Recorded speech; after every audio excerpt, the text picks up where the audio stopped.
Okay, can everybody hear me okay? Any hands in the back of the room? Everybody can hear me? Great. Everybody's eating. Excellent. I think we're going to go ahead and get this thing underway. So I'm going to go through some notes here too so I don't get too far off topic with it. But welcome to the 2019 Iowa Organic Association annual meeting. My name is Scott Osborne. I serve on the board with the Iowa Organic Association, and we'll now convene for our annual meeting for our members. So we're excited for the turnout. It's a little tight in here, so everybody has to get a little comfortable. Hopefully it's okay. We're going to go through with a great program tonight, and we're looking forward to a really informative evening. So just real quickly, thank you to our sponsors and members for your strong and continued support. We wouldn't be here today without your commitment and generosity. Joining and supporting IOA builds a strong organic base that can help advance the interests of Iowa's organic farmers. A big shout out right away to Hy-Vee. The guys in the back there, they catered the meal and sponsored this meal. So a round of applause for Hy-Vee tonight. Also, any complaints, direct those to that young man back there too. So just in case that comes up. But it looked like it was a really good spread they brought tonight. So thank you very much. Next, I want to recognize board members that are here for Iowa Organic Association. I'm just going to run down the list here real quick. Kent Boyum, he wasn't able to make it tonight. Gary Huber, Gary, hand up right there. Jack Knight, thank you. Eric Madsen wasn't able to make it tonight. Cindy McCullough.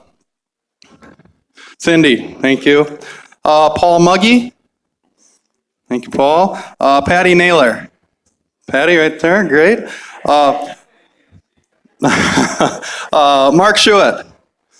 And if you need a drink, he's in charge right now, so he could be popular. Margaret Smith. Margaret right there, okay. And Iwen. Hi, back there. Thank you. So, again, we're comprised of a board. We try to cover most areas of the state, get most perspectives from different farmers across the state of Iowa, from different backgrounds as well on that. So, we got a quick order of business here I want to get to. Before we start the presentations, our bylaws require that we shall conduct an annual meeting of our members, which we're doing. Check mark. Thank you to everyone that's here. And also requires that we have nominations for any new board members that come on to be voted on by our general membership that's here tonight. So the board has brought to the table 2 new board members that we'd like to bring onto the board. I'm just going to read the quick bios here on the 2 board members. Then we'll go to just a motion, discussion, and a vote on that. So Kim Anderson. Kim, are you here? Oh, right in front of me. Okay, I'm going to read your bio real quick, so if I messed it up, let me know. Organic farmer, Zillman Family Farms in Blueberry Bottom, located in southeast Iowa near Brighton. Kim is a longtime educator, currently teaching for Southern New Hampshire University. Kim and her husband Steve grow organic corn, soybeans, oats, hay, blueberries, chestnuts, hazelnuts, pawpaw, and I'm not going to say the last word because I messed it up. Kim, help me. Persimmon. I knew I was going to pronounce it wrong, so I didn't even try. So Kim is our first one up that we're recommending to the board. Second is Denise O'Brien, and I don't know if she was able to make it tonight or not. Okay. So I'll read her bio real quick. An organic farmer at Rolling Acres in Atlantic, Iowa. Denise and her husband, Larry, have been involved with organic production and cultivating local food for over 36 years. Denise is also founder of Women's Food and Agricultural Network, was a candidate for Iowa Secretary of Agriculture, and former agriculture advisor in Afghanistan. So we have 2 members here that we've nominated to be part of our board, but to finalize the process, we need a motion from one of our members to nominate both of these members together, a second, and then discussion and a vote. So do I have any motions from any brave souls out there to add these 2 members to our board? Okay, we have a motion. And do I have a second? Do I have a second? Okay, any discussion? Good. Okay, so we have a motion and a second. All those in favor of nominating Kim and Denise to the Iowa Organic Association Board, please say aye. And all those opposed, same sign. Okay, motion carries. Congratulations. You guys are board members. You get a free drink at the bar for being a new board member. So Mark will take care of that for you.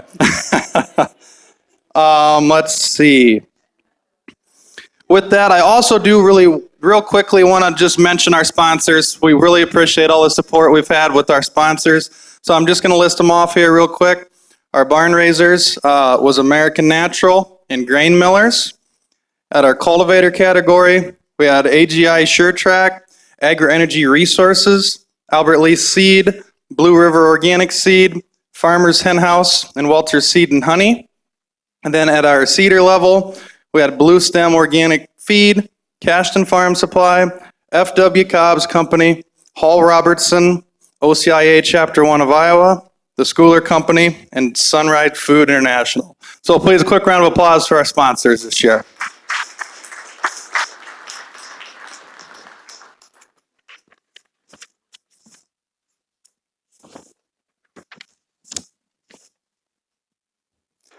Okay, I think we're ready to go ahead and get started then. So, our first presenter, Dr. Erin Silva, Associate Professor in the Plant Pathology Department at the University of Wisconsin-Madison. Her research and extension program focuses on sustainable and organic cropping systems. She also launched and leads OGRAIN, a comprehensive organic grain training program for farmers in the upper Midwest. Thank you for taking time to travel and visit with our members. The stage is yours, Erin.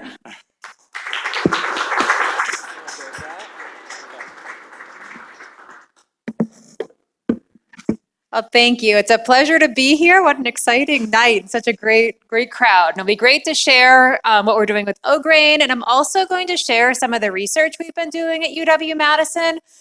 I'm going to sprint through it. I'm always guilty of going over time, and it's probably going to be need to be faster this time. So I have cards on the back table. So if you're interested in getting further information or further details into anything we're doing, please don't hesitate to reach out to me. It's always best to email to set up a time to call because I'm not usually in my office, but don't hesitate to reach out. We also have a conference, and I have flyers for the conference as well, the OGRAIN conference. I'll talk a little bit more about that. That is the weekend of January 24th and 25th, which I know is the weekend after PFI, so it's a busy conference season. But I'd encourage you to drive up to Madison. We have a great conference, very intensive on grain production. The flyer says organic small grain production, but it really is useful for corn and soybeans. We're talking about hemp. So we're talking about a lot of different crops within the organic grain rotation. So we'll be talking a lot more detail about the sorts of work I'm talking about in the presentation today. But I was asked to give an overview of what we're doing with OGRAIN. And then, like I said, I'm going to talk a little bit more in depth in some of the research we've been doing. Okay, so I want to start, and this is going to be no surprise to anyone in this group tonight, what we know with respect to organic agriculture. So we know that organic continues to be a growing market. I know organic dairy is not in the best spot right now, certainly struggling with the rest of our dairy farmers across the country. But organic grain, there still seems to be a consistent market. We're always, fighting with or having to make sure that there is integrity in the market, that we maintain stable prices, that reimburse farmers for their cost of production, be a strong market. But in terms of the consumer side of things and the interest in industry, the interest in organic continues to grow. And as a farmer, and this is where there's significant deviation from conventional production practices, effective organic management practices rely on ecological principles versus a cookbook approach with respect to inputs. So that's where it's a challenge being a new farmer into organic and transitioning from the conventional side of agriculture, is it really is a shift in mindset, and you can't necessarily give a farmer a defined set of practices that's going to make them be successful. It depends on their land, it depends on their rotation, it depends on the resources they have available. So it definitely, has challenges with bringing new farmers on board, as well as on the education side of things. How do we convey those principles to new farmers? In the organic world, farmers are really the cutting edge innovators, and research has historically lagged behind, and it's getting better. There's certainly, with federal funding and more land-grant universities getting involved, more organic research. But really a lot of the innovation is coming from the farmers themselves. So a lot of the good information with respect to successful production practices is coming from farmers. And I especially want to highlight this with the sign behind me about combating climate change. I don't know if you guys have seen that it was a research report out of Great Britain that was a bit critical in terms of, maybe more than a bit critical, in terms of organic agriculture and its impact on greenhouse gas emissions. But I would challenge studies like that to look more regionally specific. The research coming out of Iowa State University and the University of Wisconsin-Madison demonstrates that organic yields can be very productive. They can be on par with conventional yields with corn and soybeans and cereal grains, and at times with certain crops like alfalfa exceed conventional yields. So organic can be very productive, very successful. And just think of the fraction of research dollars that have gone into organic and what we can do where the yield gap does exist, which is really where organic, if it does show in terms of a negative carbon footprint and greenhouse gas emissions, is because of crops and regions where there's a yield lag. With more research investment and partnerships between industry and farmers and the university, how we can just continue to grow organic productivity while still reaching our ecological goals. So I really think that this research is critical, and having farmers there in partnership with the researchers at the land grants is absolutely critical. So like I mentioned, well, the yields are very, very competitive with conventional yields with certain crops in certain regions, including here in the upper Midwest. So, as we saw these needs with organic, that organic is based on ecological principles, that farmers are really the innovators, we were looking at within UW and in Wisconsin, what can we do to help transition more organic farmers? How can we build the supply for organic grain to meet this demand? So that's where we were really inspired to put together OGRAIN, which is an acronym that stands for the Organic Grain Research and Information Network. And the goal of our network is really to build a community for organic transition and to support organic farmers. So in Wisconsin, we have a strong presence of Organic Valley. So there is a community for organic dairy farmers, and Organic Valley certainly has its education. We have the Fair Share CSA Coalition, which supports our organic vegetable farmers. But there really wasn't any place for a defined community and support for organic grain farmers. I mean, certainly Moses is present and offers a lot of education, but we really wanted defined identity for organic grain farmers. So that's where we built OGRAIN, and OGRAIN is funded out of a USDA Beginning Farmer Rancher Development Grant, so those federal funds are really instrumental in making this happen.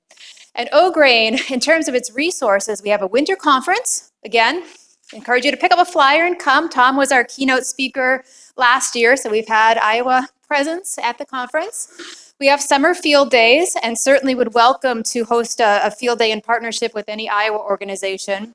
We also have a summer field school, so we've done them on weed management, bringing out equipment, walking in the field, looking at different cultivators. We have a very active listserv, which I'd encourage you to sign up for. Farmers ask questions, they get feedback, incredibly high quality feedback from other organic farmers on cover crops and ways of different cultivators and machinery. Through Moses, we have farmer mentor pairs. So if you're looking for a mentor as a new farmer, we can pair you up with an experienced farmer. We have a resource map to show where you can buy inputs, where there's other organic farmers, where there's places where you can sell your product. And then we have the OGRAIN Compass financial tool, which I'm going to talk a little bit more in depth. So there's this whole suite of resources for not only the transitioning and beginning farmers, but ideally for experienced organic farmers as well. So this is our website. Again, I'd encourage you to visit our website. It's on my card. Lots of different resources listed there that I just went through. Go to the next slide. So this is part of the effort we had with the financial tool. So we wanted to have a financial tool where people interested in transitioning to organic could look at different strategies to maintain cash flow through that transition. knowing that that was a critical aspect of the successful engagement in organic farming. So we worked with Paul Dietman from Compare Financial and Jim Munch to develop a suite of tools to help farmers be able to plan, to do business planning throughout the transition. Although you could also use this tool if you're currently an organic farmer to look at the impacts of bringing new crops into your rotation. For example, in Wisconsin, now we have hemp. Now, how is that going to affect potentially your profitability? So this is a standalone resource that can be partnered with the OGRAIN Compass, which is an Excel spreadsheet-based tool. So this is something that really Paul Dietman did a lot of the writing for, who is just an incredibly knowledgeable person in terms of lending and organic business planning. So that OGRAIN Compass tool, it is on that website that I showed you. If you Google OGRAIN, you're going to find the website. It's under the resources tab. This is the first thing you'll get to. It's asking for some information, primarily so that we can report back to USDA to demonstrate our impact. We're not using this information for anything. We're not giving away emails, so don't let this scare you. The first tab on the Excel spreadsheet, so it's going to ask you to download the Excel spreadsheet.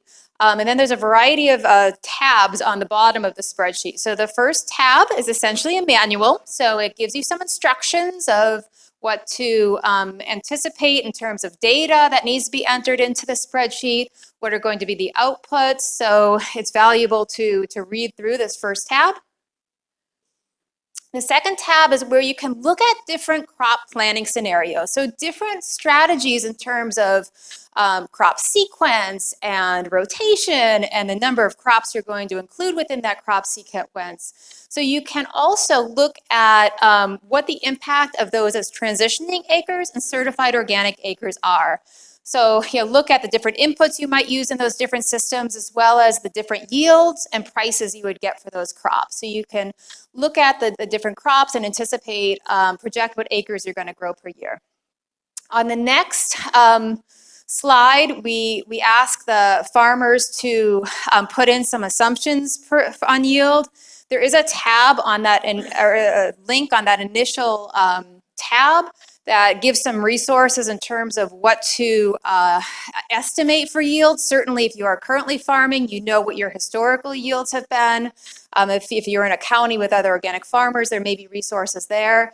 But you're asked to look at the different crops you're growing and project the yields, again, with transitioning and with certified organic, as well as the prices, what prices you're expecting. Then you have a crop expense page where you enter in for each crop the cost of the seed and the fertilizer inputs, irrigation, other soil amendments that you might be using. So really the costs that go into growing that crop annually.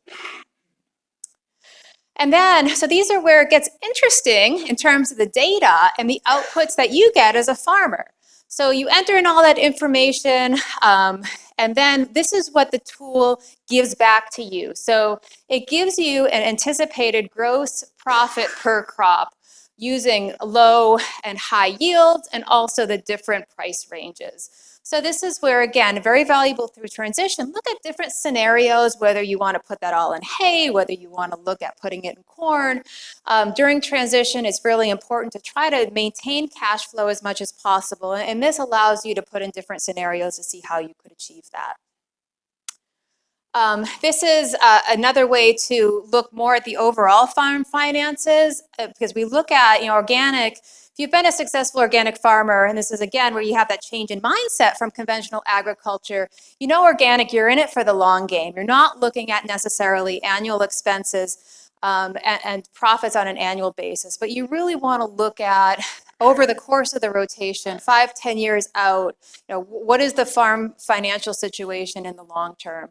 So we're looking at, especially again, transitioning where you might need to buy new equipment, new cultivators, invest in new storage because you might not have that local elevator bring your grain to, how you might strategize in bringing that equipment onto the farm, and again, how that's going to affect your cash flow and how you might consider that in terms of a lending situation. So this is, again, not only the equipment, but the buildings, because like I said, storage can be very critical to be successful as an organic grain farmer, because you might get a better price if you're able to have some on-farm storage and be able to sell that later in the year versus having to take it immediately off the farm. So this is, again, some of the data that it gives back to you, not only from that individual crop-by-crop basis, but more of a holistic picture for a 10-year projection of financials on your farm. So this is not something that I've been intricately involved in, so I'm going to not open it up for too many questions on this. I would encourage you, again, at the conference, though, we are having with the two designers of the spreadsheet, John Hendrickson from the Center for Integrated Ag Systems, as well as Jim Munch. We're going to have a breakout room where you can come in. I would encourage you to explore this tool, see what you need to bring. And Jim and John are going to be sitting by a computer during the conference and allowing people to explore this, walk through it, answer questions. Right now, there's also a plan to have the same setup at the Moses Conference. So 2 opportunities to look more in depth at this tool and how it might be beneficial to your farming operation. So I'm going to talk a bit about my research. And again, I'm going to go through this in a sprint. So take my card if you have any more questions on it. I want to make sure I'm not going too far over time. So a lot of my research is based on cover crop-based reduced tillage and cultivation. And again, I'll go back to the sign behind me. There's a wealth of research, not only from the US, but in Europe and looking internationally to show the benefits of organic agriculture in terms of carbon storage and improving soil health and serving as a way to sequester carbon from the atmosphere. And certainly, if we can integrate practices like cover crop-based no-till, that's going to increase that potential even further. Not only that, as we look at creating resilience in a changing climate, and this year has been just beyond anything that we've experienced in our decade plus, we're still harvesting soybeans. I have to give Leah a lot of credit for just continuing to move forward. But this offers a way to not have to time your weed management operations around the weather. This cover crop does all the weed management for you, so you're looking at minimizing erosion, storing carbon, and doing all the weed management without herbicides. So typically we've planted these cover crops in the fall, terminated in the spring. We're increasingly looking at ways to put these cover crops in the spring, so we're not having to be so critical in that timing of fall planting. So, and this has been a really exciting change that I've seen over the past 2 to 3 years, is the interest in investment in equipment from companies in organic and regenerative agriculture. And I think it just shows how much it's being recognized that this is a critical tool in terms of preserving our agricultural lands. It's something that's not going away. It's something that consumers and industry are interested in. So whereas before, this is again where it comes into investment and research, where it didn't seem like companies were interested in developing tools specifically for the needs of organic farmers. That is changing. So in terms of the equipment that we've been able to use in this technique, I mean, we started off a decade ago using the roller crimper that the Rodale Institute developed, and certainly that is a great tool. This one's rear mounted, but we've done it front mounted as well. But right next to that on the right, that's when that McFarland implement is prototyping. So looking at a different way to design it that can facilitate termination. And then the 2 on the bottom are from Dawn Equipment. Either on the planter, which is the bottom left, or front mounted. So a lot of great options and a lot of great innovation happening from the industry side of things. And a lot of this is in partnership with farmers to ensure that this is going to be useful and effective on their operations. So one of the ways that we've kind of tweaked the system at UW is to use this planting green technique. So one of the criticisms of this technique, particularly with using the fall seeded cover crops, is you have to wait till those cover crops reach anthesis to plant soybeans.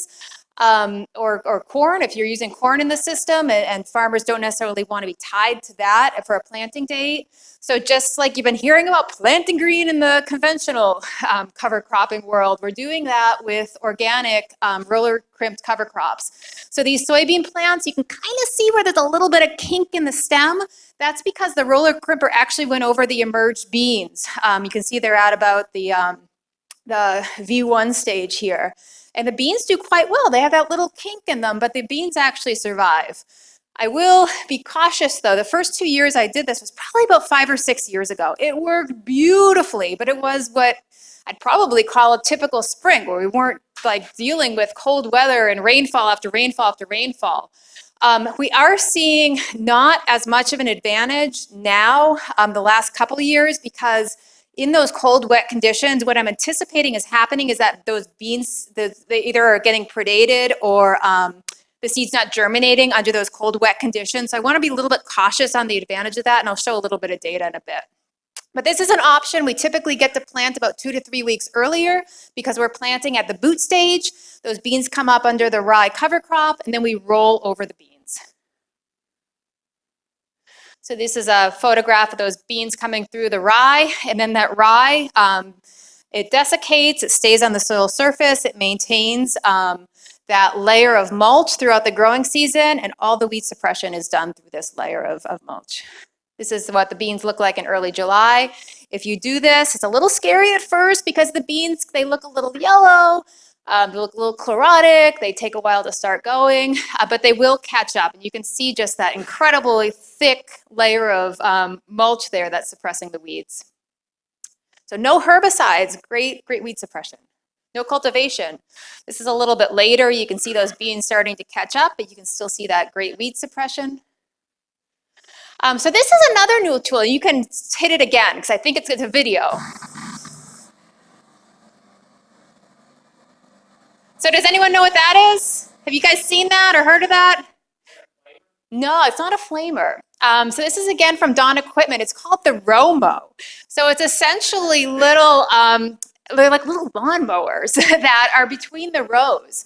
So this is a bean field where it's not weedy. That's some volunteer rye coming through there, and we're using that Romo to mow down that volunteer cereal rye between the soybean rows. But we're really looking at this as a way to, an alternative way to do no-till corn and suppress cover crops. So I'm very, very excited with this and that electric weed zapper and some other tools that we have, just what we can achieve over the next few years. This is what it looks like. You can do it again. I think it's another video. So this is, you can see how well it's mowing down that cover crop between the rows. So this is a prototype. Yeah, so, and that's the part that we're trying to research. So there's something about, I feel like, soil moisture conditions where you have some years where you have better termination than others. With the early planting technique, you have more risk of regrowth, but it's not quite clear to me exactly what causes that regrowth. It can be variety specific too. I think a rustic has more of a tendency to do that than some other varieties, even though a rustic matures earlier. So, but I'm not quite clear exactly what causes it. So this is, again, with some of these new tools like the electric weed zapper and this mower, we're looking at ways to do reduced tillage corn. But there's still a lot of questions in terms of what cover crops should we use, how should we suppress or terminate the cover crop. You know, Rodale Institute in Pennsylvania has had great success using hairy vetch. At least what I found in Wisconsin, and I'm not sure how it would differ in Iowa, is that we can't mechanically terminate the vetch with a roller crimper until, for us, it's like June 20th, which is just too late to plant corn. So I haven't found a good solution to do it in a way that mirrors the way we do it with soybeans. But what we're hoping to do is maybe, like, this is a red clover crop. Can we plant a red clover crop and then mow it and do some strip tilling of corn? Or can we plant a cover crop in the spring and suppress it with mowing? I think the key is going to be timing the suppression and getting that corn to about the V5 stage where it's not as affected by the competition. So I haven't cracked the code on this yet, but I'm really, with some of the new tools and what we've learned, and in partnership with Farmer Innovation, I think we will get there. I also think that breeding could be a big part of this. Can we breed corn to be adapted to these systems and not be so affected by competition? Because corn has historically been pretty babied in conventional systems, and that's where a lot of our genetics are emerging from. So this is a new technique we've been using. This is spring planted cereal rye. So if you plant cereal rye in the spring, after the temperatures are consistently above freezing, it won't fertilize. So it just gets about 6 inches high and then will die back down. So this is drilled cereal rye at the same time we planted the soybeans on 30-inch rows. This is probably a couple weeks after planting. So this was probably, they were both planted at the same time, about the third week of May. And this is what it looks like at the middle part of the season.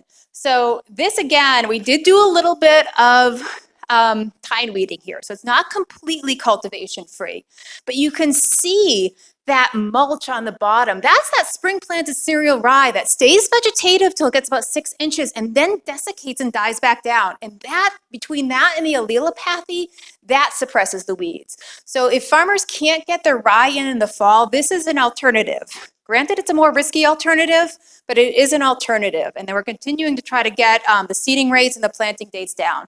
So a couple tine weedings, and that's a pretty weed-free crop. This is another photograph of that. Just a couple tine weedings. And the cereal rye, you can see it a little bit in that lower right corner. So these are our results, hot off the press from this year.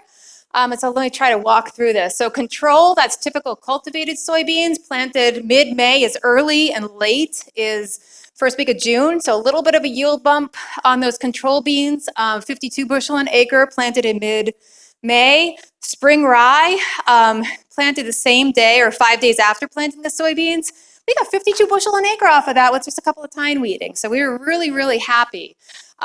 We also did some roller crimping with ProPower, the hybrid rye. So that was planted in the fall. Early is planting into the boot stage and then crimping over the beans. Late is doing planting in June at the same time as crimping. Again, this is where we're seeing the yield penalty with that early planting, and I think that's because of those cold, wet conditions under the rye, but we're going to look more into that. We also tried spring wheat as well as spring rye. That allelopathy on rye is consistent. Rye consistently, I think, performs better in these systems, but this is showing that spring wheat is another option. And then looking, these are fall planted spooner versus a rustic. So a rustic in the late planting giving us 40 bushel an acre, spooner 44. I like spooner better. I think there's less regrowth, and I don't think that rustic, we probably planted those beans about a week earlier, and I just don't see an advantage there, but that's still debated. We're also doing a lot of interseeding. I know I have to wrap up. This is interseeding corn. So we got a thank you to Blue River and Albert Lee to giving us some different genetics that had different leaf architecture. So we're trying to look at ways to open up the canopy to allow those interseeded cover crops to grow.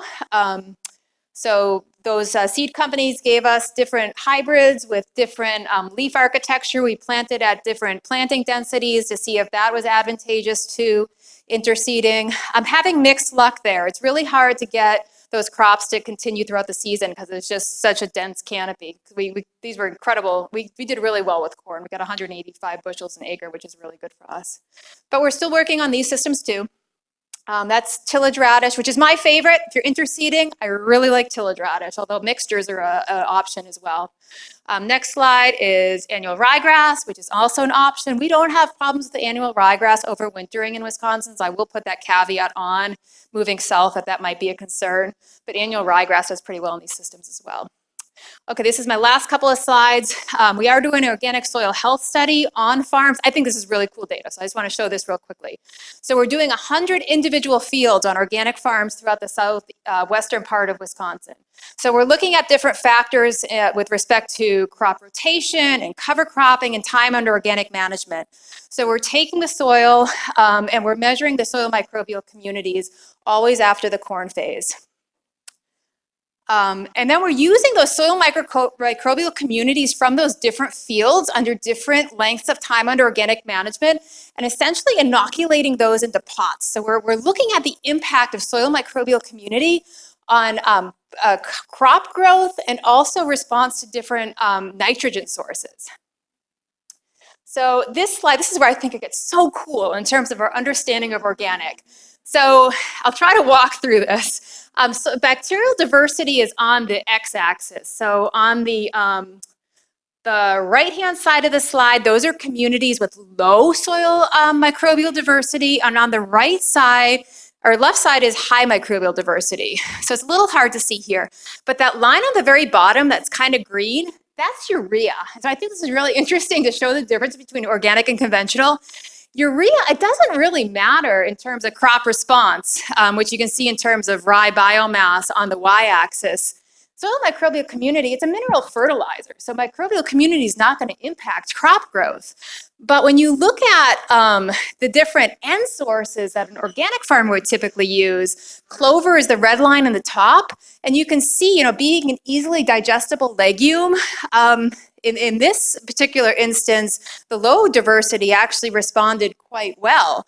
But where I think it gets really interesting is when you look at more complex cover crops and more high C to N ratio cover crops, and I'll point out that blue line that really goes down is sorghum, that those really diverse microbial communities are able to mineralize those complex carbon sources better to release nutrients. I think this stuff is so cool. So you can see that soil microbial community certainly makes a difference.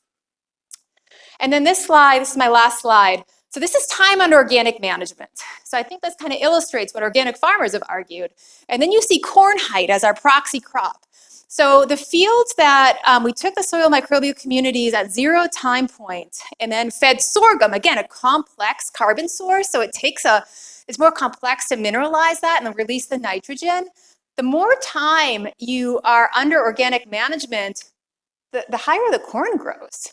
So it seems like, as farmers go into organic and use these complex fertility sources and cover crop sources, the soil is responding and they're seeing differences and they're seeing those changes.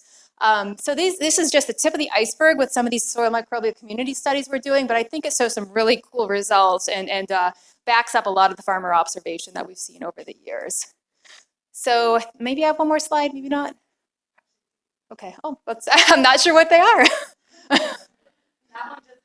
Okay.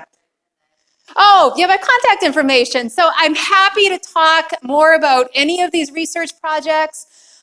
Visit our website, the OGRAIN website. Join our listserv, because again, there's just great feedback. There's a lot of industry folks, farmers, educators on the listserv. You could also find us on Facebook and Twitter.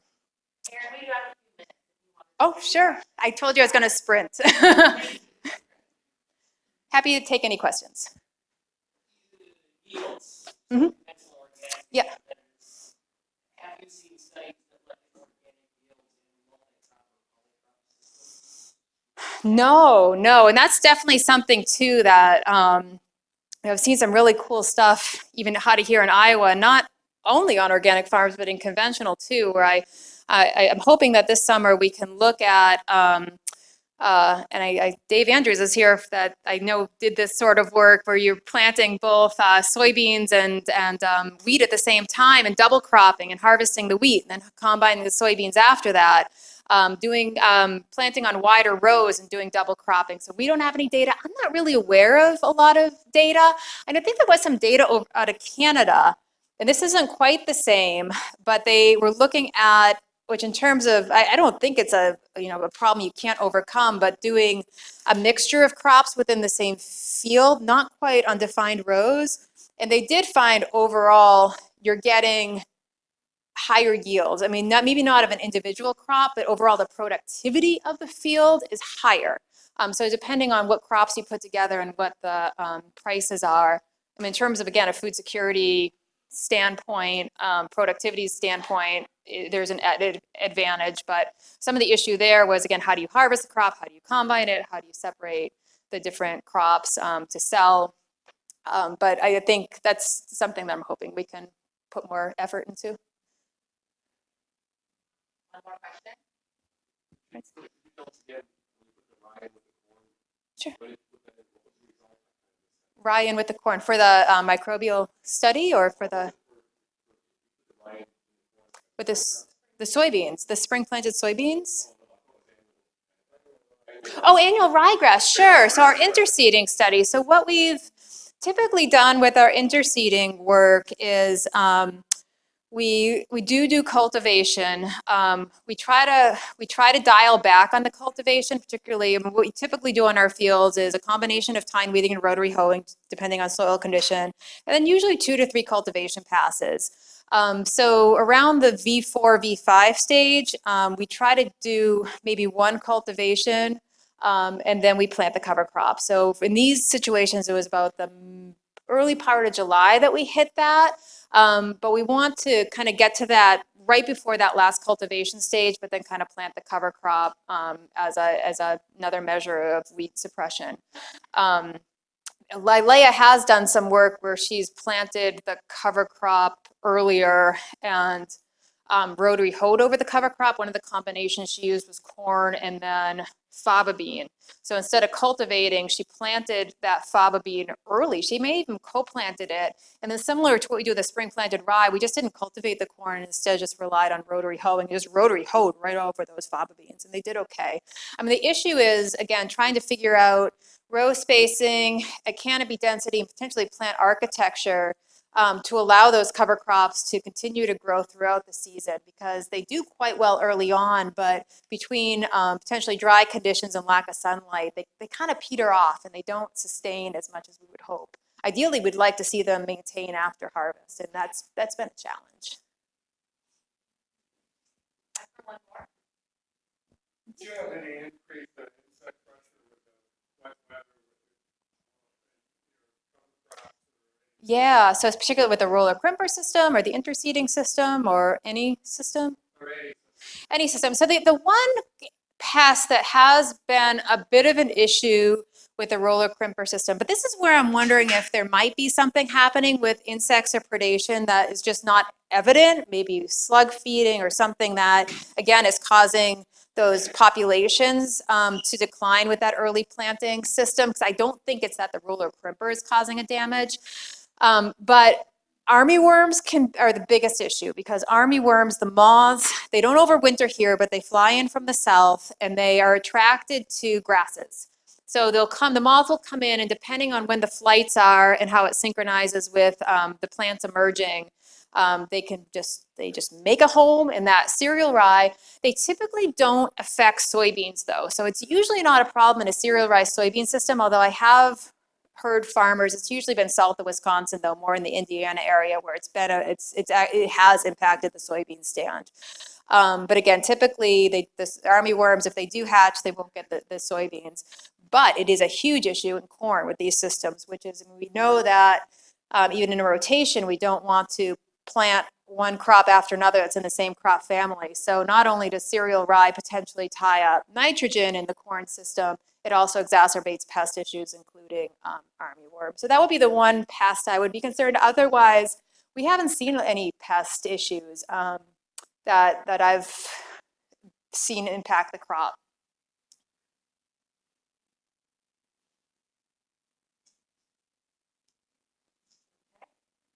Any other questions for Erin? I guess nobody else that. Growing winter wheat, gets too late after soybeans. Have you ever grown like oats or another small grain planted in spring and then followed with winter wheat? Do you have any thoughts on that? Yeah, I feel like I should, and definitely if there's other people that have other information. I would be, in terms of the roller crimper system or as a cover crop, there's not an issue. And that's often how we end up getting that rye in early enough for the roller crimper system, because you really should get it in by September, is to follow it after oat. I would be concerned. Oat and wheat, I don't think you'd have as much of an issue. And our biggest issue in terms of grain quality is typically fusarium, and I'm not sure if oats is as susceptible to fusarium as winter wheat. But it's, I think it'd be preferable to try to separate those cereal grains out. Does anyone else have any experience? Margaret, if you have any, put you on the spot, Margaret. We don't tilt the wheat in, We no-tilled the wheat in, and that was a big mistake. So I don't see why you couldn't follow wheat following oats, but I think it'd be nice to have underseeding underneath it through the month of August, and then till it down and then plant the wheat. That is a really good idea, and we've had a lot of luck putting clovers in under our cereal grains, and that way you're adding that diversity to the system, and then I think tilling it if there are. I think that would minimize the pathogen pressure if there was any. So yeah, I would second Margaret's recommendation if you were going to do that.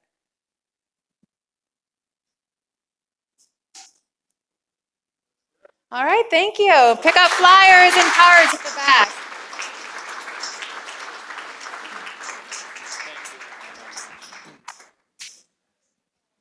Okay, and again, a big shout out to that listserv.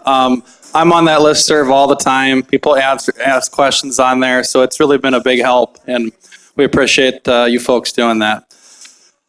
So we're going to move on to our next presenters here. A couple more thank yous I wanted to mention here in the interim, and then we're going to have about 15 minutes of presentations left, and then we're going to have a 15-minute break too. So there will be a little break coming up here before the forum starts. But I failed to recognize our executive director, who's been doing a lot to help us get everything put together. The board just thinks they have ideas, but those ideas have to be facilitated. And that's where Roz Lehman comes in. So Roz, thank you very much for everything you do for Iowa Organic. And also, as you see, our friends here with Organic Farmers Association. This is a co-opted event with that, so I don't know if Kate is here in the room or not. But Kate Mendenhall, really doing a great job. We're happy to partner with you guys on that too. So without further ado, we'll go on to our next presenters here. So the second presentation tonight will be shared by Dr. Carl Rozier, Director of Research, and Christine Lang, Extension Scientist with the Rodale Institute, Midwest Organic Center in Marion, Iowa. Carl's research focuses on the relationship between soil microbial communities, nutrient cycling, carbon storage, and soil structure, and connects regenerative farm management practices that support the soil's microbial communities. Christine provides on-farm consultations for Midwest farmers and landowners who want to transition any portion of their operations to certified organic systems. So we're excited to welcome Rodale to Iowa. Thank you very much for picking Iowa to hang out with. And thank you both for taking a little time here to visit. With that, I'll turn it over to Carl and Christine. Thanks. So I wanted to thank you for inviting us to talk and give you a little bit of background about Rodale Institute here in Iowa. So if you want to go ahead and advance the slide. So we get this question a lot, Rodale's in Iowa, how did that come about, right? So the first picture you see there of so George Etzel, Etzel Sugar Grove Farm, he actually donated the farm to Indian Creek. And George recently passed away this year, so we tend to, every day when I go to work, we try and make sure that we honor the memory of George, and we try and advance farming as, he talks about the golden age of farming when he was a kid growing up on the farm, so we try to be mindful of that. So he graciously donated that land and that property to Indian Creek. Indian Creek is a nonprofit nature organization that does education and outreach, and they noticed that Iowa has this reputation, with some farming and issues with that, and they wanted to get involved. So then they, forward thinking, one of the first nonprofits to do that, they teamed up with Rodale Institute. Rodale was like, great, you guys have a great idea. You got to find some funding for us because we're not going to do it just for you.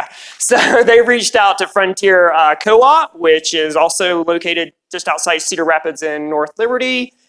They gave us a good chunk of startup money to basically, they pay for me, they pay for our research, and we're hiring a technician really soon. So they basically gave us the seed money to get up and running. We have a few years, and we need to start walking on our own as we pursue funding as well.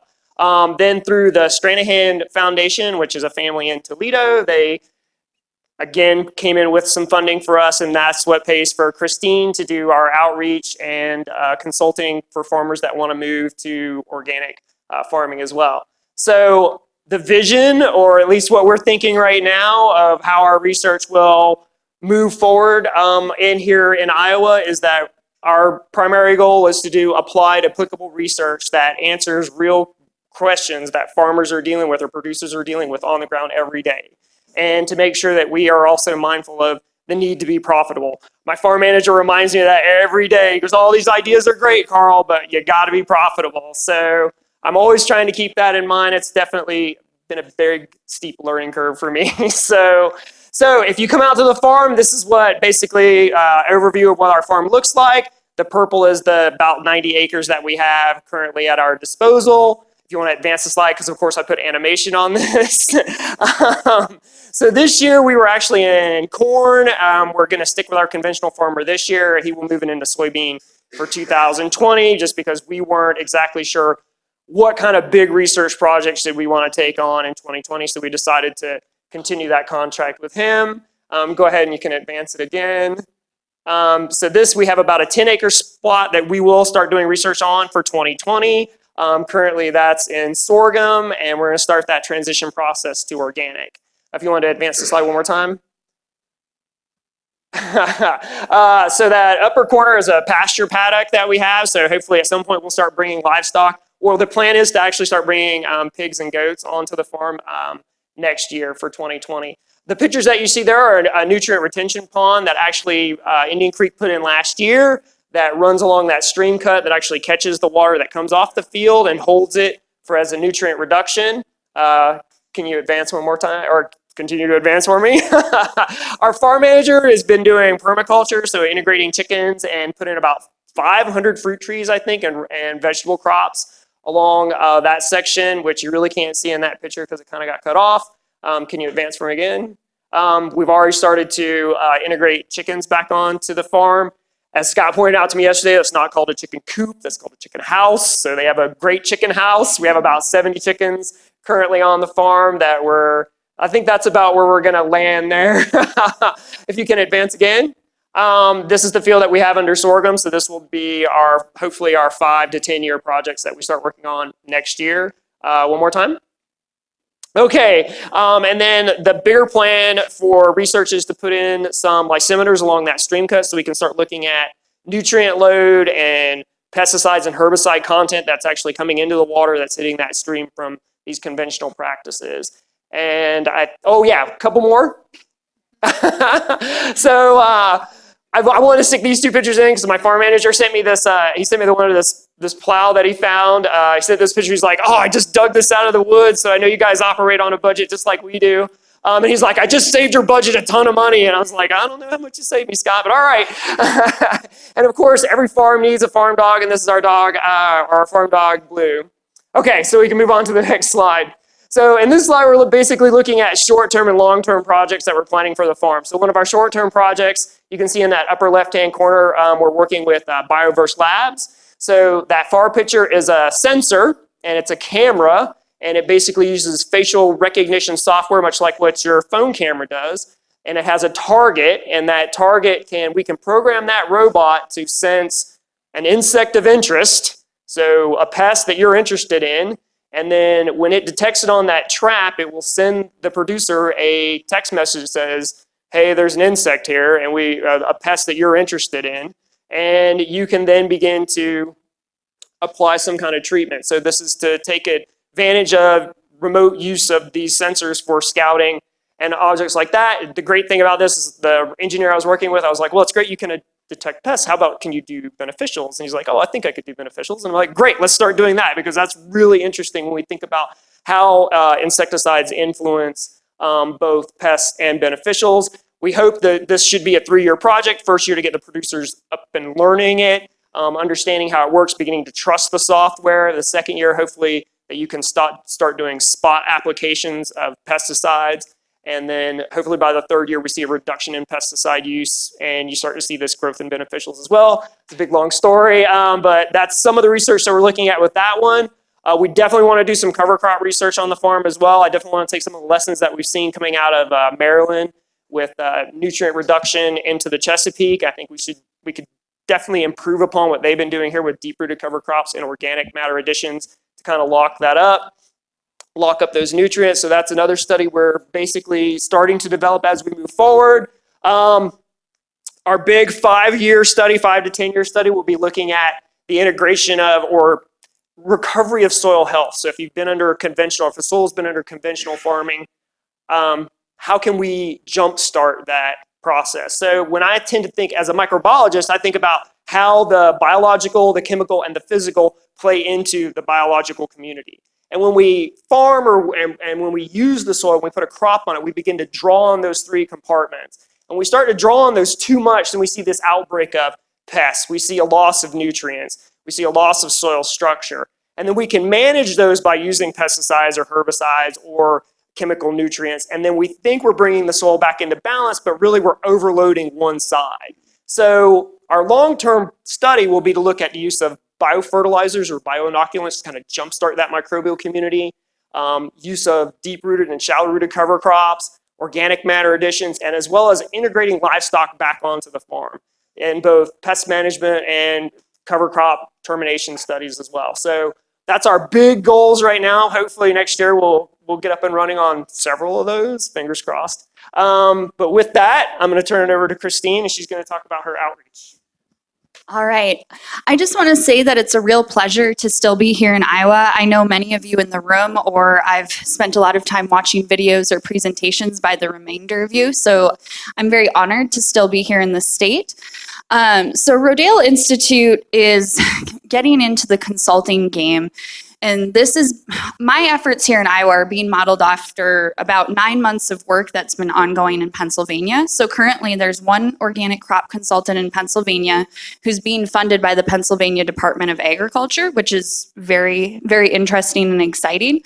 And they are now hiring a second consultant. So when they were thinking about the Midwest Organic Center and the Regional Resource Center model as a whole, they really wanted to meet the need for one-on-one mentoring services. And I also want to add that the work of Rodale Institute, our job is to be complementary to all the excellent work that is already going on in the state. We're spending a lot of time meeting with organizations such as IOA, PFI, the list goes on, obviously Iowa State University, and we're really excited to be a good neighbor and help, help move organic agriculture forward in the state. So this is just a snapshot of the consulting services that I am working to offer to organic farmers. We're currently in a soft opening phase as far as client recruitment. I'm spending a lot of time right now building up my own resources, getting a lot better at the business planning and marketing side of things because I did not take enough business classes in college. And I'm really looking to a lot of you in this room as mentors and allies in my efforts because, again, I respect so much of the work that you're already doing on your farms.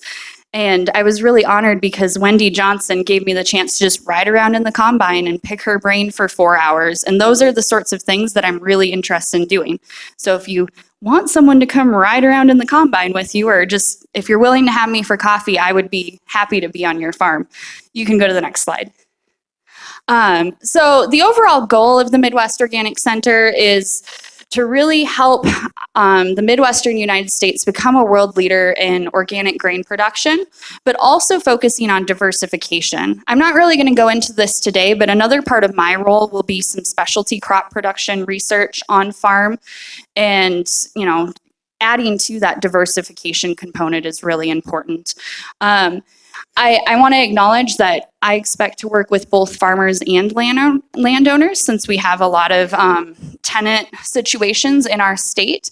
And Rodale's mindset with coming to Iowa and also moving to Georgia and California is to become a hot spot for organic activity. Jeff Moyer is quick to point out that Pennsylvania falls as number 2 behind California, and Pennsylvania is probably not going to catch California in organic production. And so the goal of this is to help Iowa, Georgia, and the area of California that's really in monoculture help become a hub of activity. The Stranahan Foundation is generously funding my work for 1 year. I'm actively figuring out how I'm going to continue to keep myself employed beyond that. But so for 2020 consulting services, fees are going to be waived for farmers. And if you go to the next slide, I have a map.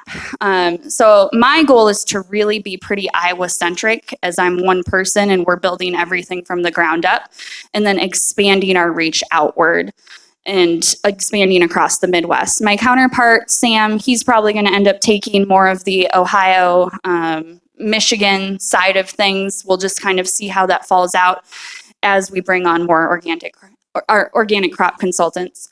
I also want to point out that the Rodale Institute Midwest Organic Center, we're trying to be a site for activities to occur on farm. We're putting together a ribbon cutting for spring 2020, and we would love to have all of you there.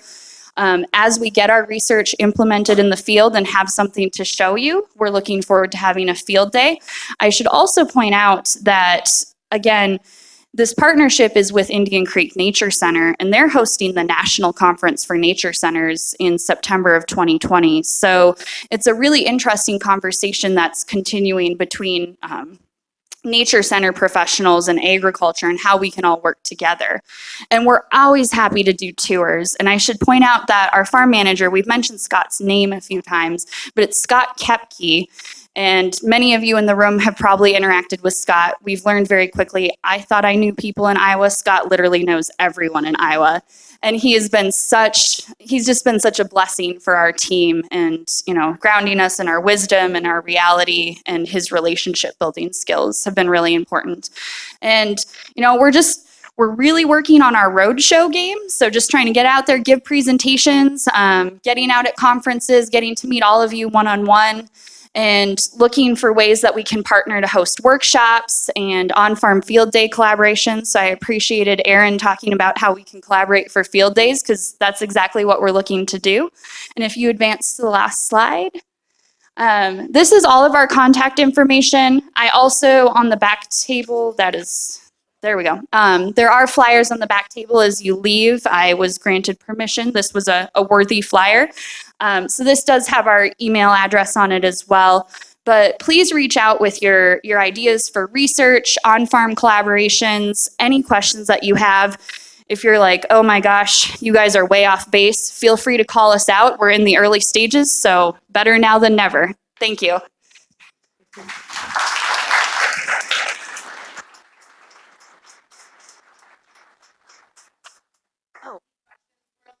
Oh, okay.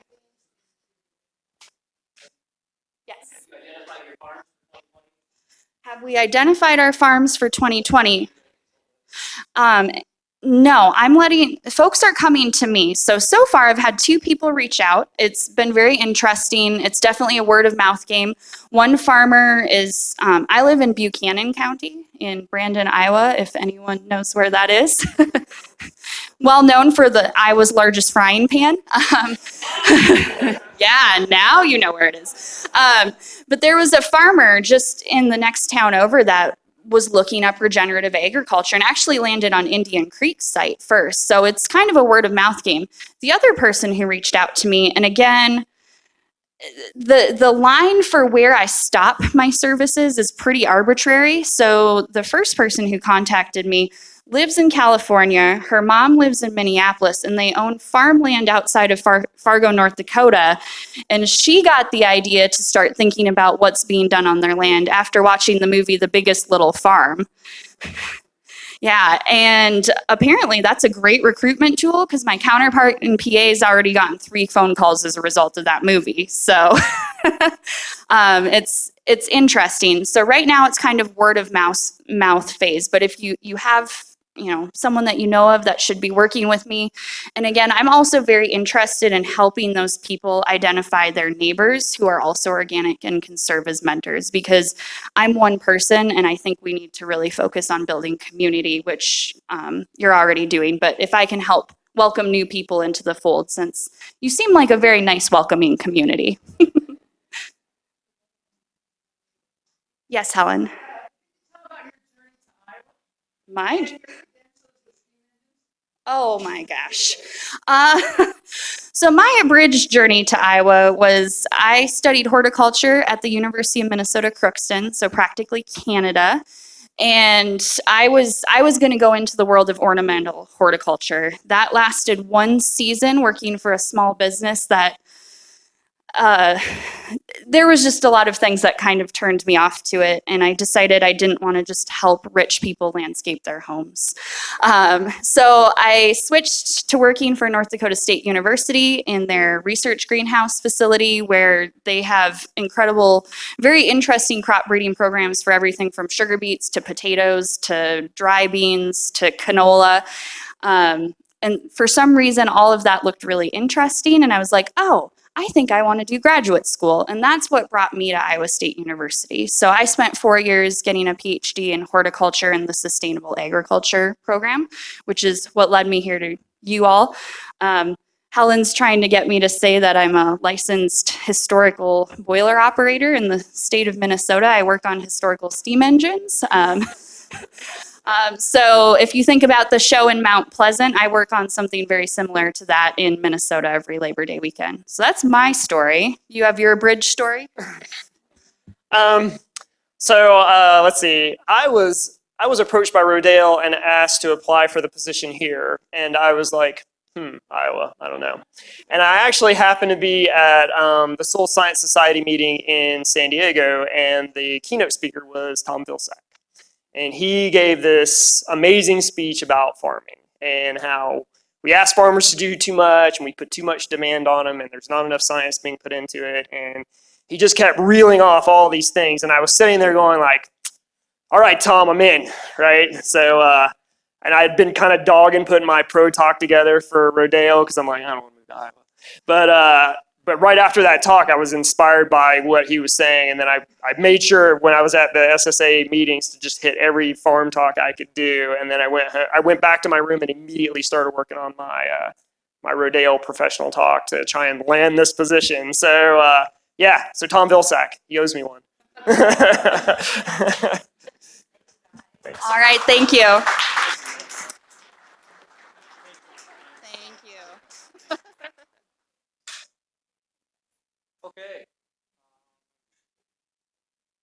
Okay, there it is. So the moment you're all waiting for, a break. It's exciting. It is 6:25 right now. We are going to start the forum at 6:45 sharp. The kitchen and the cash bar are going to be closed here for a little while, but we will open it back up here later after the forum starts, more than likely, at least the cash bar part anyway. So with that, if you have any comments, you want to catch any of the Iowa Organic Board members, you want to talk to anyone at the OFA, Rodale, Erin's still around here too, so feel free to catch up with some of those folks here, and we'll take about a 15-20 minute break.